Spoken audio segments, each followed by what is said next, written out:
अस्सलामुअलैकुम। तो आज की इस वीडियो में हम बरकत फ्रीजियन एग्रो का कंप्लीट बिजनेस को देखेंगे। कंपनी का बिजनेस है क्या, कंपनी के मेन कस्टमर्स कौन कौन है, कंपनी का फंडामेंटल एनालिसिस करेंगे पूरा कि कंपनी की मेन कॉस्ट क्या है, कंपनी की जो सेल्स आ रही है वो कहाँ से आ रही है, और कंपनी की फ्यूचर ग्रोथ देखेंगे, कंपनी की जो है फ्यूचर में क्या ग्रोथ हो सकती है। लेकिन वीडियो में आगे बढ़ने से पहले अगर आपने मेरे इस चैनल को सब्सक्राइब नहीं करा है तो चैनल को सब्सक्राइब करके वीडियो को लाइक कर दें। इसके अलावा मैंने एक फ्री व्हाट्सएप ग्रुप भी बनाया है, उसका भी मैं लिंक डिस्क्रिप्शन में दे दूंगा। आप लिंक पर क्लिक करके उसको भी ज्वाइन कर सकते हैं। और एक पेड व्हाट्सएप ग्रुप भी बनाया है जिसकी फीस सिर्फ और सिर्फ 100 रुपये पर मंथ है। तो अगर आप वो पेड ग्रुप ज्वाइन करना चाहते हैं तो कॉन्टैक्ट नंबर आपको डिस्क्रिप्शन में दिया हुआ है, तो आप उस नंबर पर मैसेज करके मुझसे पेमेंट डिटेल्स हासिल कर सकते हैं। चलें वीडियो शुरू करते हैं। अच्छा, बरकत फ्रीजियन एग्रो जो है ये मेनली जो है आपके एग प्रोडक्ट्स के मैन्युफैक्चरर हैं। ये कोई पोल्ट्री फार्म नहीं ओन करते हैं। ये लोग पोल्ट्री फार्म से अंडे उठाते हैं, उसको फिर पेस्चराइज करते हैं और पेस्चराइज करके डिफरेंट जो है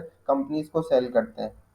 पेस्चराइजेशन का फ़ायदा ये होता है, एक तो आपकी जो अंडों की शेल्फ लाइफ है वो काफ़ी ज़्यादा बढ़ जाती है। इसके अलावा भी ये है जो आपकी एग्स की हैंडलिंग होती है उसमें भी कंपनीज को आसानी होती है। और ये जो पेस्चराइज एग्स होते हैं ये हेल्थ और सेफ्टी के हिसाब से भी काफ़ी ज़्यादा बेहतर होते हैं आपके जो रॉ एग्स होते हैं उनसे। और इनकी पाकिस्तान में मोनोपोली, और ये सिर्फ सिंगल प्रोड्यूसर हैं पाकिस्तान के जो कि पेस्चराइज एग्स को प्रोड्यूस करते हैं। अगर इनके मेन कस्टमर्स देख लें हम सबसे पहले जाके, तो इनके जो मेन कस्टमर्स हैं वो इंग्लिश बिस्किट मैन्युफैक्चरर्स हैं, जो ईबीएम वाले हैं, जो बिस्किट मैन्युफैक्चर करते हैं। बिस्किट का एक वन ऑफ द मेन जो है रॉ मटेरियल होता है एग्स। तो ये लोग इनसे उठाते हैं 2.1 बिलियन रुपीस के इनसे एग उठाते हैं। साल 2022 में इनसे ये 800 मिलियन के उठाते थे, अब 2.1 बिलियन के उठाते हैं। इसके अलावा भी आप यहाँ से इनकी पूरी लिस्ट देख सकते हैं कि जैसे स्माइल इंडस्ट्रीज जो कि बिस्कॉनी बनाते हैं वो लोग भी इनके कस्टमर्स हैं। इसके अलावा यंग्स प्राइवेट लिमिटेड जिसकी आप मायोनीज खाते हैं, काफ़ी बड़ी कंपनी है मायोनीज की, तो वो लोग भी इन्हीं से उठाते हैं क्योंकि सॉसेज में भी ये है एग्स का इस्तेमाल होता है। इसके अलावा भी जो है यूनिलीवर पाकिस्तान है, हिलाल फूड जिसके कपकेक होते हैं, तो वो भी इनके कस्टमर्स हैं।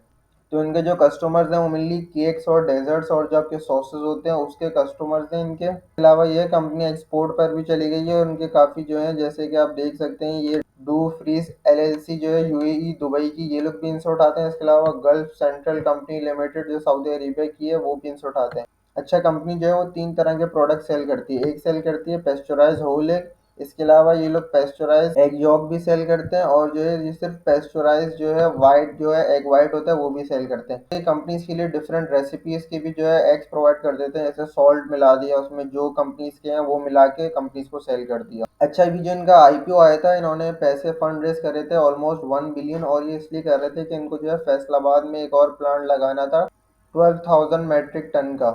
अभी जो इनका एग्जिस्टिंग प्लांट है कराची पोर्ट कासिम पे, तो वो है 17,000 मेट्रिक टन्स का। अभी जो एक और लगाना चाह रहे हैं वो 12,000 का लगाना चाह रहे हैं, जो इनकी टोटल कैपेसिटी हो जाएगी 29,000। फैसलाबाद में लगाने की मेन वजह ये है कि जो इनके जो वेंडर्स हैं ना जिससे ये लोग अंडे उठाते हैं पोल्ट्री फार्म है, वो मेनली पंजाब की साइड है। तो अगर ये पंजाब से वो एग्स उठा के फैसलाबाद में प्रोसेस करके पंजाब में ही सेल कर देंगे, जो इनकी कॉस्ट आएगी ना ट्रांसपोर्टेशन की वो काफ़ी कम होगी। और ये जो पोर्ट कासिम से कराची वाले से, इससे ये लोग सिंध के जो अंडे हैं, सिंध के पोल्ट्री फार्म है उधर से ये लोग एग्स उठाएंगे और उसको मेनली एक्सपोर्ट कर देंगे, और सिंध के एरियाज में जो कराची में जो फैक्ट्रीज हैं उनको सेल कर देंगे। तो ये है पाकिस्तान के दो कोनों में फैक्ट्री होने का इनका ये फ़ायदा है कि इनकी जो कॉस्ट है ना ट्रांसपोर्टेशन की वो काफ़ी ज़्यादा कम हो जाएगी, जिसकी वजह से जो इनके प्रॉफिट मार्जिन हैं वो काफ़ी ज़्यादा इंप्रूव हो सकते हैं। अभी जो है कंपनी वो मेनली 6 to 7% के प्रॉफिट मार्जिन पे ऑपरेट कर रही है, लेकिन कंपनी का टारगेट ये है कि ये ऑलमोस्ट 8% के प्रॉफिट मार्जिन पर जाएंगे, नेट मार्जिन पर। अगर मैं अब आपको इनके जाके जो है वेंडर्स दिखा दूं कि उनकी लोकेशंस कहाँ कहाँ पर हैं, कि जो जिससे यानी एग्स उठाते हैं पोल्ट्री फार्म, उनकी लोकेशन कहाँ कहाँ पर है। तो ये रहे कंपनीज के सारी जो है वेंडर्स की लिस्ट। तो ये आप इसको पढ़ भी लीजिएगा, इसमें काफ़ी सारे जो वेंडर्स हैं वो सिंध के हैं, और काफ़ी सारे जो हैं इनके जो वेंडर्स हैं वो पंजाब की साइड के हैं, फैसलाबाद के और लाहौर के और दूसरे शहरों के। तो ये जो सिंध से लोग अंडे उठा रहे हैं वो डायरेक्ट जो इनकी कराची जो प्लांट है उस पर प्रोसेस हो जाएंगे, और जो पंजाब से लोग एग उठा रहे हैं उनके फैसलाबाद में प्रोसेस हो जाएंगे। तो इनकी ट्रांसपोर्टेशन की कॉस्ट काफ़ी ज़्यादा कम हो जाएगी, और जो इनकी सेलिंग एंड डिस्ट्रीब्यूशन कॉस्ट है जिसमें ट्रांसपोर्टेशन मेनली इनकी कॉस्ट आती है, तो वो इनकी चौथी बड़ी कॉस्ट है। इसके अलावा भी ये है कंपनी का जो ये प्लांट लग रहा है वो फैसलाबाद में लग रहा है, और वो स्पेशल इकोनॉमिक जोन में है। इसकी वजह से जो इनका टैक्स है वो 10 साल के लिए एग्जेम्प्टेड है, और जो भी कराची का भी जो इनका प्लांट लगा है उसका भी टैक्स एग्जेम्प्टेड है 2028 से 29 तक। अब अगर आके हम कंपनी की जो है प्रॉफिट स्टेटमेंट्स देख लेते हैं कि कंपनी ने जो है पिछले 3 से 4 साल में कैसा परफॉर्म करा रेवेन्यू और प्रॉफिटेबिलिटी वाइज। मेरी कंपनी की जो है प्रॉफिट स्टेटमेंट्स, अगर हम इसमें रेवेन्यू देखें तो कंपनी के रेवेन्यू में काफ़ी अच्छा इजाफा होता जा रहा है। 2022 में इनका 2.4 अरब का था, फिर 4.3 अरब का हुआ 2023 में, फिर 6 अरब का हुआ साल 2024 में, और सिर्फ जो है अभी हाफ है जो उनका 2025 का गुजरा है, इसमें उन्होंने 3.7 अरब का कर लिया, यानी ऑलमोस्ट 3.8 अरब ही हो गए इनके। और जो है क्लोजिंग ऑलमोस्ट ये लोग 7 अरब तक पे दे देंगे, इनकी जो है क्लोजिंग आएगी साल 2025 की।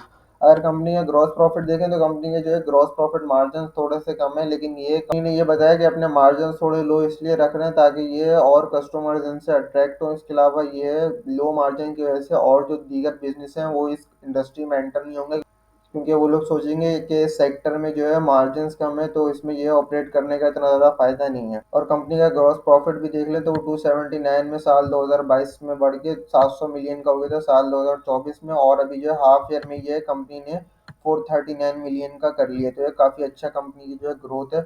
ऑपरेटिंग मार्जिन भी देख रहे हैं तो कंपनी का ये ऑपरेटिंग मार्जिन भी थोड़ा कम है, 9% था और अभी भी तकरीबन 9% ही है, लेकिन जो है रेवेन्यू ग्रोथ की वजह से कंपनी की जो है मार्जिन वैल्यू वाइज इंक्रीज हो रहे हैं। और साल 2022 में जो इनका ऑपरेटिंग प्रॉफिट था वो 212 मिलियन था, जो कि साल 2024 में बढ़ के 549 मिलियन का हुआ, और अभी जो है साल 2025 का जो हाफ ईयर एंड हुआ इसमें 327 मिलियन हो गया है। बाकी अगर कंपनी के जो है प्रॉफिट आफ्टर टैक्स भी देख लें तो वो भी काफ़ी अच्छी तेज़ी से ग्रो कर रहा है, 138 मिलियन से बढ़ के 380 मिलियन का हुआ था, और अभी जो है हाफ ईयर में ही कंपनी ने ये 323 मिलियन का अचीव कर लिया। तो ये है जो कंपनी ने पिछले पूरे साल कमाया था वो कंपनी ने ये अभी जो है 6 महीने में अचीव कर लिया, तकरीबन अचीव कर लिया। 50-60 मिलियन का भी शॉर्टेज है, लेकिन वो भी ये कंपनी 1 से 1.5 महीने में वो भी अचीव कर देगी। और ये कंपनी इनके जो सीईओ ने बताया था कि हम लोग क्लोजिंग जो करेंगे वो 600 मिलियन पे ऑलमोस्ट क्लोजिंग करेंगे अपना।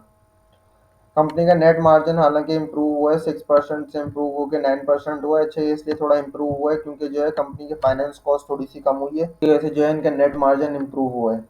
बाकी अगर कंपनी का ईपीएस भी देख लें तो कंपनी का ईपीएस भी काफ़ी अच्छे से ग्रो करे, जैसे प्रॉफिट इंक्रीज करे तो 0.57 से कंपनी का ईपीएस बढ़ के 1.57 का हुआ है, और अभी जो है हाफ ईयर में कंपनी का जो था 1.37 था। अच्छा, फूड सेक्टर की जो कंपनीज है उनका पीई रेशियो थोड़ा सा हाई होता है, लेकिन पीई रेशियो हाई उन कंपनीज का मेनली होता है जो B2C है, यानी कि बिजनेस टू कंज्यूमर्स जो सेल करते हैं, क्योंकि उनके जो है कैश फ्लोज का मसला नहीं होता। इस कंपनी को जो है ये B2B कंपनी है तो थोड़ा कैश फ्लो का मसला होता है, तो इसको जो है पीई रेशियो थोड़ा सा कम ही मिलेगा एज कम्पेयर टू दूसरी कंपनी जो फूड सेक्टर में ऑपरेट करती हैं। फिर भी ये मुझे ऐसा लगता है कि कंपनी की ग्रोथ काफ़ी ज़्यादा अच्छी है और मेरे ख्याल से लॉन्ग टर्म के लिए आपको अच्छा रिटर्न दे सकती है। और ये इस कंपनी पे पहले भी मैंने वीडियो बनाई थी जब इनका आईपीओ नहीं आया था, तो मैंने ये बताया था कि कंपनी के जो है आईपीओ में इन्वेस्ट करते हैं आपको अच्छा रिटर्न देगी। और अगर हम देखें भी तो कंपनी ने ये ऑलमोस्ट 30 रुपीज़ का जो है 52 वीक्स का रेंज में इसका हाई आ रहा है, 30 रुपीज़ का कंपनी ने हाई मारा है। तो ये है 18 रुपीज़ से ऑलमोस्ट इसने आपको 50 to 60% का गेन दे चुकी है पिछले 1 महीने के अंदर अंदर। बाकी ये मेरे ख्याल से फ़िलहाल इसमें थोड़ी सी शायद करेक्शन आए, तो ये जैसी करेक्शन आए आप इसमें इन्वेस्ट कर दें लॉन्ग टर्म के लिए। शॉर्ट टर्म में हो सकता है ऊपर नीचे हो, लेकिन लॉन्ग टर्म के लिए मुझे कंपनी काफ़ी अच्छी लग रही है, क्योंकि एक तो कंपनी की मोनोपोली है, इसके अलावा जो है कंपनी को इनकम टैक्स नहीं देना क्योंकि स्पेशल इकोनॉमिक जोन में। और एक और बात भी ये है, कंपनी के जब दोनों प्लांट्स अलग अलग जगह पे होंगे तो ये उस वजह से कंपनी की जो है ट्रांसपोर्टेशन कॉस्ट कम होगी, जिसकी वजह से इनके मार्जिन और इम्प्रूव होंगे। और देखने वाली बात ये है कि अभी जो है एक्सपोर्ट में ये लोग जा रहे हैं, तो एक्सपोर्ट में मार्जिन इनके थोड़े से ज़्यादा और बेहतर है। तो ये देखते हैं कि कितना ये परसेंटेज एक्सपोर्ट करते हैं अपनी सेल्स की, और उधर से इनको क्या प्रॉफिटेबिलिटी आती है। बाकी उम्मीद है आपको हमारी ये वीडियो अच्छी लगी होगी, और ऐसी मज़ीद वीडियोस देखने के लिए चैनल को सब्सक्राइब करके वीडियो को लाइक करें।